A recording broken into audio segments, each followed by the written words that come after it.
Welcome to the Ultimate Scouting Show. Thank you for joining me. Today we're doing another 2023 NFL mock draft. The draft order is pretty much solidified besides those four teams at the end. So let's dive into another mock draft here. This is going to be my first mock draft with trades. Got a couple of them towards the top of the draft here. And we're going to start with that number one overall here. We have the Chicago Bears going to trade this pick to the Indianapolis Colts.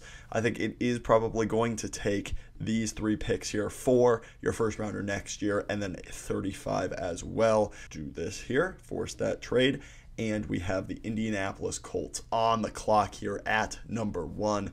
Let's start that draft, and we're going to have them select Will Levis, the quarterback out of Kentucky. I really think he is going to be a riser in this draft cycle. I think teams are really going to like his size, his character, his leadership ability, his arm strength, his mobility. He's got all the things that you really look for in a franchise level quarterback. Like, that is the kind of guy you built in a lab to be a quarterback. Now, he's got plenty of issues, and he is not my number one quarterback, but I do think that NFL teams are really going to fall in love with him. And with Chris Ballard, who has shown that he really likes players with really good tools, I think that Will Levis is going to be very high on his board, and he's going to want to go get his guy. I think there are going to be some concerns about Bryce Young's size. Now, for the Houston Texans, we're not going to have that matter. And we're going to have them select Bryce Young, the quarterback out of Alabama. He really kind of just changes the trajectory of this franchise, really gives them somebody to believe in and build around. So that's certainly much needed for the Houston Texans. I do think these first two picks are going to be quarterbacks due to a trade with the Bears. At number three, we've got Will Anderson for the Arizona Cardinals. With J.J. Watt retiring, you really need help on that defensive front. They needed help before J.J. Watt retired. Will Anderson just provides that spark. He's probably the best edge rush prospect we have seen in a few years since probably Chase Young. So definitely a high upside guy, lots of tools, and somebody I think is going to be a very good pro. For the Chicago Bears, we've got them having Jalen Carter here. This makes a lot of sense for the Bears. You want to get Jalen Carter or Will Anderson. You trade down 3 spots. You pick up an extra first next year and an extra second this year, and you still get one of those really, really good defensive players in Jalen Carter. I think this is a good trade down for the Bears. I think it makes a lot of sense, and you add to that front seven with a guy that can be a great run defender and somebody that can be a nice disruptor as he continues to develop in the pass rush game. At number 5, we have the Seattle Seahawks on the clock. I'm going to have them select Tyree Wilson, the edge rusher out of Texas Tech. He just fits this Seahawks mold so well. He is unbelievably athletic. He's just fantastic when it comes to strength. He's got great long arms. They desperately need an edge presence in that room, especially somebody that can be a great run defender and somebody that can provide a little bit more of a power, larger profile, since Uchenna Nwosu and Boye Mafe are a little bit smaller guys there. I think Tyree Wilson fits exactly what they need. He fits exactly the kind of player that the Seahawks tend to like. I just think this makes so much sense for them at number 5 there. At number 6, we have our second trade here. I am going to be trading with the Carolina Panthers here. Have them at pick number 9. I think they give up a first rounder next year to move up a few spots here. We're going to force that trade there.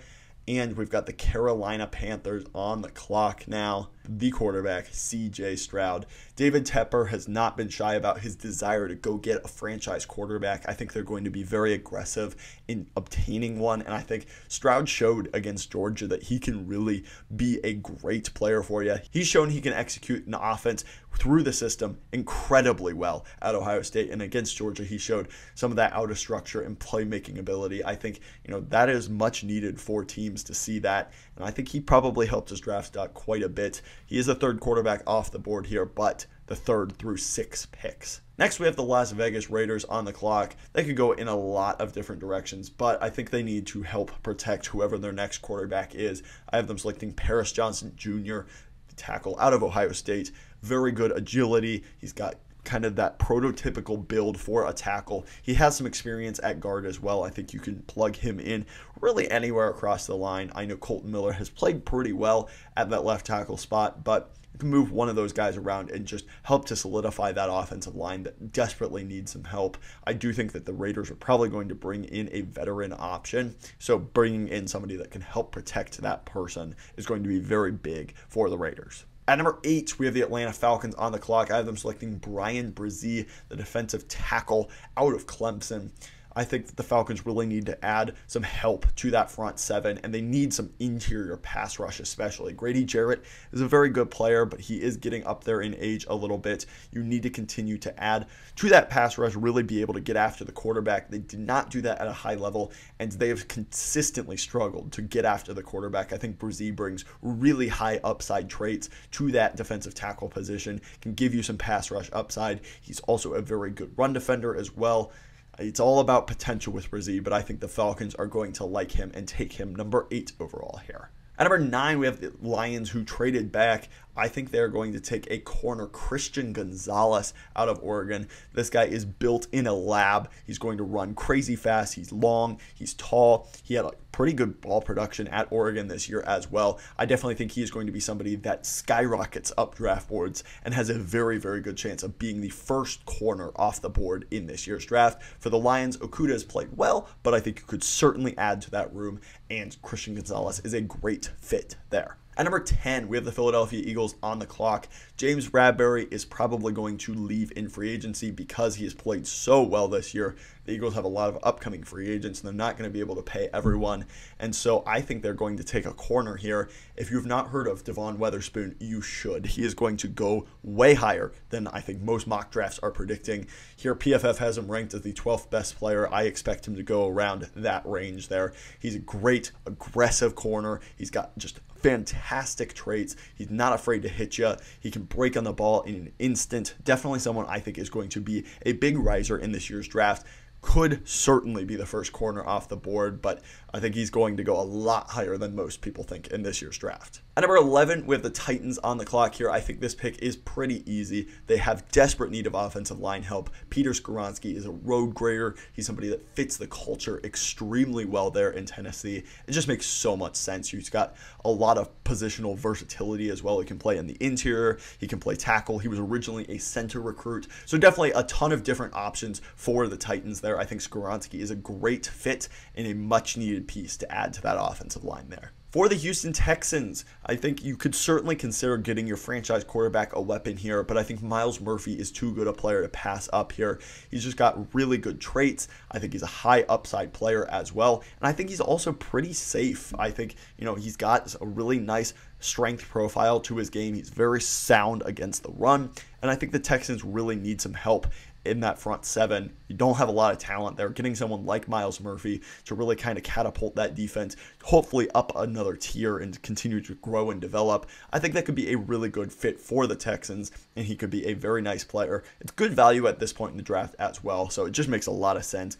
Big position in need, best player available, makes too much sense for the Houston Texans there. At number 13, we have the New York Jets on the clock here. I think they have to take offensive line here, and I'm going to have them select Broderick Jones, the offensive tackle out of Georgia. He's shown some really nice things so far this year, and I think he is going to be another really highly drafted tackle prospect this year. I think there's really going to be 3 of them in Skoronski, Broderick Jones, and Paris Johnson.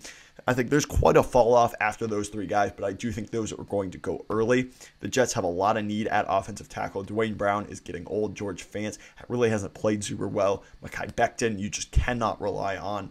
Elijah Vera Tucker played well at right tackle, but I think you need some stability on that left side. Broderick Jones could give you that and help protect whoever their next franchise quarterback is. At number 14, we have the New England Patriots on the clock. I have them selecting Quentin Johnston, the wide receiver out of TCU.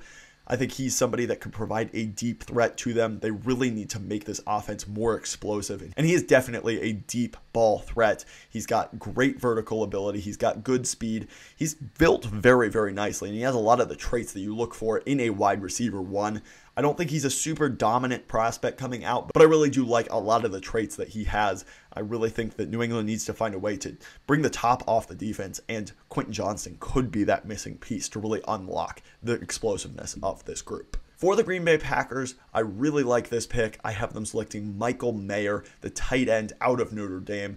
They have some really nice pieces in Christian Watson and Romeo Doubs on the perimeter. I think both of them can be deep ball options. Now you need somebody over the middle to really take some of those underneath gains, turn 5-yard gains into 10-yard gains. That's exactly what Michael Mayer does. Not to mention he's a very good blocker, which I think Green Bay would really appreciate as well with that two-headed running back duo in Aaron Jones and A.J. Dillon. I think Mayer makes a ton of sense, and if you get Aaron Rodgers back in the building or Jordan Love, they're going to really appreciate having a tight end like Michael Mayer over the middle. I think that's a very good pick and a very good fit for the Packers there. For the Washington Commanders, they need a new face of this franchise. They need a quarterback to believe in, and Anthony Richardson still on the board here.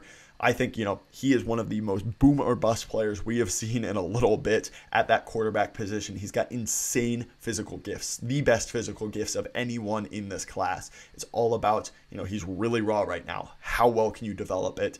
Can you make him a little bit more accurate? Can you help him go through his progressions? He doesn't necessarily have to start right away in Washington. He can sit behind Heineke or another veteran there, but I think that getting somebody with high upside to really propel this franchise to another level is much, much needed, and not having to move up to go get Anthony Richardson would be absolutely huge.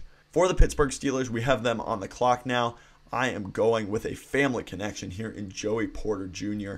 His dad played for the Steelers. He plays just like the Steelers traditionally love to play. He's physical. He is a little bit grabby, but he's a great press man corner. The Steelers desperately need some help at that cornerback position. You're going to have to go up against some really, really good receivers in the AFC North, in particular in Jamar Chase, in T. Higgins, in Amari Cooper.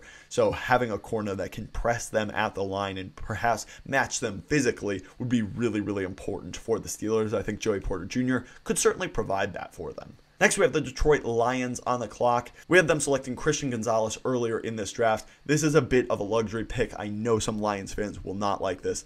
I think Bijan Robinson would be so fun on the Detroit Lions. They love to run the ball so much, and that offensive line is awesome. I think getting a dominant running back, probably the best running back prospect I have ever scouted in there, in that Detroit offense, it would be so much fun to watch. And if you think he's a bit of an overpay, I understand, but from a pure talent perspective, this is not an overpay. He is an elite prospect, and getting him at 18 for one of the best players in the class is something that needs to be considered. I understand he's a running back. I understand the positional value isn't necessarily there, but this is one of the best players in the draft, and getting somebody that fits the identity of the Lions so well, I just think would be so much fun to watch. At number 19, we have the Tampa Bay Buccaneers on the clock. They need help all across the board, but Jamel Dean is a free agent. They've got some issues at that cornerback position, so we are going to have them go ahead and take a corner here. If I can figure out how to get to the corners, there we are. I'm going to have them select Keely Ringo, the corner out of Georgia. I do think he is potentially somebody that could fall in this draft. He hasn't had the best season this past year. He gave up a lot of yards. I do think some people are kind of seeing how he doesn't necessarily have the best ability to flip the hips and turn and be really quick movement type of corner, but I do think he still has some really nice physical gifts. He could still go high in this draft, and he is still a very solid player. I think the Buccaneers could certainly use him and his coverage abilities. At number 20, we have the Seattle Seahawks on the clock here. I have them selecting Cam Smith, the other corner here. This one out of South Carolina. He is a physical guy. He's a little bit smaller, but he plays with just such a fantastic mentality. He's so much fun to watch. I definitely think he would fit that culture of the Seahawks very well. You get Woolen and Cam Smith on the outside, Kobe Bryant on the inside. You add in a really fun player in Tyree Wilson on that defensive front seven as well. All of a sudden, this defense is looking much improved and pretty scary for the Seahawks next year. At number 21, that originally would be the Dolphins pick. Obviously, they forfeited it, so we'll move on to the Chargers next. We have them selecting Jordan Addison, the wide receiver out of USC. He's not somebody that I absolutely love, but he really fits what the Chargers need. He is somebody that is a good route runner. He can create separation for Justin Herbert, and he also has some ability to be a deep ball threat as well. I think those are all things that the Chargers desperately need. It's a really good scheme fit there. It makes a ton of sense for the Chargers to add to that wide receiver room and try to really get this offense to take off next season. Next up, we have the Baltimore Ravens on the clock. This is an interesting one as well. I'm going to have them select Jackson Smith-Njigba, the wide receiver out of Ohio State. He didn't play a whole lot last year due to injuries, but I think he is such a good route runner. He could be a great weapon from the slot. I think, if Lamar Jackson sticks around, he would be a perfect fit in their current offense. Would really give them somebody to go to kind of more at that wide receiver position. Mark Andrews is obviously great, but they need to add to that wide receiver position. Rashad Bateman, Jackson Smith-Njigba, Mark Andrews. That's all of a sudden a pretty good passing attack for the Ravens there. Next, we have the Minnesota Vikings on the clock here. I think they need to add to the offensive line. I really like O'Cyrus Torrence for them, the guard out of Florida. He can be really any of the interior positions there, and I think that he would just add a lot of stability to that Vikings offensive line. They have a lot of really nice skill talent, but I think they can continue to add to both trenches. I think Torrance is a really, really good player on the interior, probably the best interior offensive lineman in this class, as long as you consider Skoronski a tackle. So I think getting that type of player would be very valuable for the Vikings, would really allow them to use their stars at that skill position even more. Next, we have the Jacksonville Jaguars on the clock. Made it to the divisional round of the playoffs. They are really looking like a team to be reckoned with for the future here. I think getting somebody like Brian Branch, the safety / cornerback, would be fantastic for them. They need some help in the secondary, and Branch can kind of do it all. He's a very good safety prospect. He's a good nickel corner as well. He's shown he can play some outside corner as well. He's just one of the better players in this draft. He's very scheme versatile as well. I think this just makes a ton of sense for the Jacksonville Jaguars that need some help at that position, help solidify that defense, and continue to ride with Trevor Lawrence in the future there. Next, we have the New York Giants on the clock here. You could go in a lot of different directions. I'm going to have them go with Trenton Simpson, the linebacker out of Clemson. There are a couple of wide receivers you could potentially take in Jalen Hyatt and Zay Flowers, but I think that Trenton Simpson is a much better player than those guys. He's one of those guys also. That positional value hurts him, but he is such a good player. Very good coverage linebacker. He's shown that, he can be effective in the run game as well. Kind of plays that overhang role where he can be really effective at stopping slot receivers, at stopping tight ends. And he's just such a valuable piece. Getting someone like that in the middle of this Giants defense would be absolutely imperative to them continuing their success. I think he'd be a great pick and a very, very good player for this Giants team. Next, we have the Dallas Cowboys on the clock. I am going to go with Clark Phillips, the corner out of Utah here. Not ranked very highly on PFF Sport, but I completely disagree. He's a little bit smaller of a player, but man, he plays with some fire. Very, very good coverage player. Great intangibles, just is constantly around the ball. He's a good tackler, very physical for his size. I think he plays the game with the right mentality. He's a lot of fun to watch. And I think that, even though he may not have all of the measurables that you really look for, he's going to be a very good player in the NFL just simply because he knows the game. His IQ is really, really good. And he's just a good football player. And sometimes that's what you got to take. For the Buffalo Bills, we've got them on the clock next year. I'm going to have them select Anton Harrison, the tackle out of Oklahoma. Their offensive line kind of killed them at times this year. It really wasn't a super impressive unit. I think getting someone like Harrison who can develop perhaps behind Dawkins, or you can move Brown inside. I think just getting somebody, he has got great footwork, somebody I think could develop into a really, really nice tackle prospect, or potentially could kick him inside. I think adding to that offensive line, protecting Josh Allen, getting better in the running game will hopefully help take the Bills to that next level in the playoffs here. Obviously, they need to find a way to get over the hump. I think adding to the offensive line would be very imperative to getting that to work. These last four picks here have not been determined in their draft order. We're going off of record in the regular season. We've got the Cincinnati Bengals next on the clock here. I'm going to have them select B.J. Ojulari, the edge rusher out of LSU. He's a speed rusher. He's probably a little bit more of a situational rusher right now, but he can bend around the edge with the best of them. Just put a scouting report out on him. Click the link in the description down below if you want to check it out. But he is just an awesome player that can really bend around the edge. Not necessarily somebody that's really, really good in the run game right now, but he is an electric player that could be a difference maker on third down, no doubt about it, with that bend, flexibility, and speed off the edge. Next, we have the Denver Broncos on the clock here with the 49ers pick. I'm going to have them select Siaki Ika, the defensive tackle out of Baylor. This is a big guy. He's very, very effective in the running game. I think the Broncos could continue to add to that interior of the defensive line. Ika is a really fun player, and I think that, he's somebody that can really be a force on that defensive front for the Broncos. They need to continue to get better there. And good player, can penetrate a little bit and get some pass rush from that nose tackle position, but really he's a great run stuffer. I think the Broncos could continue to add there. Next, we have the Chiefs on the clock here. I have them selecting Lucas Van Ness, the edge rusher out of Iowa. He's a very interesting player. Wasn't even a full-time starter really at Iowa, but I think, he's got the tools that NFL teams really, really look for. He's going to be an interesting player as far as where evaluations are on him. I think they're going to be all across the board. For the Chiefs, they need to continue to get after the passer, and I know Frank Clark has played pretty well, but you could continue to add different guys to that edge rush rotation. I think Van Ness would be a very fun piece for them there. Finally, we've got the Philadelphia Eagles on the clock. I had them select Devon Witherspoon earlier in this draft. Going to go with Nolan Smith, the edge rusher out of Georgia for them. I think that adding an edge to that group, that front seven, would be very beneficial. You've got Sweat, you've got Brandon Graham,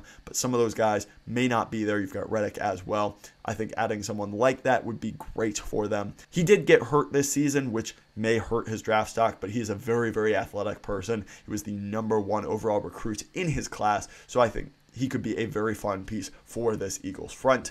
So that is my first round mock draft right there. Let me know down below what you think I got right, what you think I got wrong. Who do you want your team to take? Let me know down below. Please, if you like this video, hit that subscribe button down below. Hit that like button while you're down there as well. It would mean a lot to me. Thank you so much. Have a great rest of your day. Thanks.